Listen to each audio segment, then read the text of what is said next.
Hello everyone, আমরা গেছিলাম তারাপীঠে। তোমরা কি জানো এই বীরভূমে ৫টি সতীপীঠ রয়েছে? তাই তারাপীঠ গেলে অবশ্যই এই ৫টি সতীপীঠে ঘুরে এসো। আমাদের হাতে সময় কম থাকায় এর মধ্যে আমরা ৪টি সতীপীঠই ঘুরে দেখতে পেরেছিলাম। প্রথমেই গেছিলাম আমরা নলাটেশ্বরী মন্দিরে। এটি বীরভূমের নলহাটিতে অবস্থিত। কথিত আছে এখানে দেবী সতীর কণ্ঠনালী বা গলার নলি পড়েছিল। মন্দিরের পাশেই ছিল একটি গণেশ মূর্তি। আর এখানে যেহেতু ফটো ভিডিও অ্যালাউড ছিল না, তাই জন্য এইটুকুনি ফটোই আমরা তুলতে পেরেছিলাম। এখান থেকে আমরা চলে গেছিলাম দ্বিতীয় সতীপীঠের উদ্দেশ্যে। সেটি হলো নন্দিকেশ্বরী মন্দির এবং ভৈরব মানে মহাদেব এখানে নন্দিকেশ্বর রূপে পূজিত হন। কথিত আছে এখানে দেবীর কণ্ঠহার পড়েছিল। এই জায়গাটির পূর্বের নাম ছিল নন্দীপুর এবং বর্তমানে এটি সাঁইথিয়া নামে পরিচিত।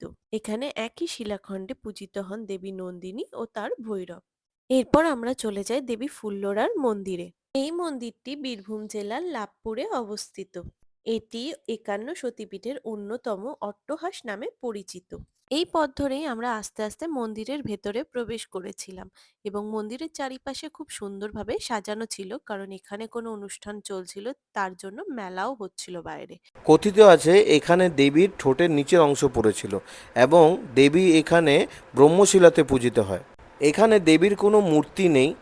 সিঁদুর মাখানো কচ্ছপাকৃত একটি লোহিত বর্ণ শিলাখণ্ডকে দেবী রূপে এখানে পুজো করা হয়। মন্দিরের পেছনে রয়েছে পঞ্চমুণ্ডির আসন। মন্দিরের পাশেই রয়েছে একটি বিশাল আকৃতির পুকুর। কথিত আছে যে এই পুকুর থেকে রামের দুর্গাপুজোর সময় হনুমান ১০৮টি নীলপদ্ম তুলেছিল।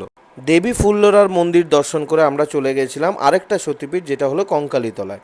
ঢুকেই ওইখানে ছিল একটা বড় শিব মন্দির। আমরা প্রথম শিবের দর্শন করলাম, তারপরে ওইখান থেকে চলে গেলাম দেবীর দর্শন করতে দেবীর মন্দিরে। এই কঙ্কালীতলার ইতিহাস নিয়েও নানা রকম মত রয়েছে। একমতে যখন শিব তাণ্ডব করছিল দেবীকে নিয়ে, তখন বিষ্ণু যখন দেবীকে খণ্ডিত করেছিল, দেবীর শেষ অংশ কোমর এসে পড়েছিল এই কঙ্কালীতলায়। আবার কোনো মতে বলা হয় যে দেবীর কঙ্কাল এসে এখানে পড়াতে এখানকার নাম হয় কঙ্কালীতলা। অন্যান্য সতীপীঠের মতো এখানেও দেবীর কোনো মূর্তি নেই। মাকে এখানে দেবগর্ভা রূপে পুজো করা হয়। বীরভূমের আরেকটি সতীপীঠ ছিল, যেটা ছিল বক্রেশ্বরে। আমরা দুর্ভাগ্যবশত সেটা এবার যেতে পারিনি। তোমরা অবশ্যই কিন্তু যদি কেউ তারাপীঠ বা বীরভূম ওই সাইডে যাও, অবশ্যই এই সতীপীঠগুলো ঘুরে দেখবে। আশা করছি তোমাদের নিশ্চয়ই ভালো লাগবে এই সতীপীঠগুলো ঘুরে দেখতে। তারাপীঠ থেকে ফেরার পথে বীরভূমের ৫টি সতীপীঠের মধ্যে ৪টি দেখার সৌভাগ্য আমাদের হয়েছিল। তোমরা অবশ্যই ঘুরে দেখবে আর জানিও ভিডিওটা তোমাদের কেমন লাগলো। ভালো লাগলে like, comment, share and subscribe করে দিও আমাদের চ্যানেলটাকে। টাটা সবাইকে আজকের মতো।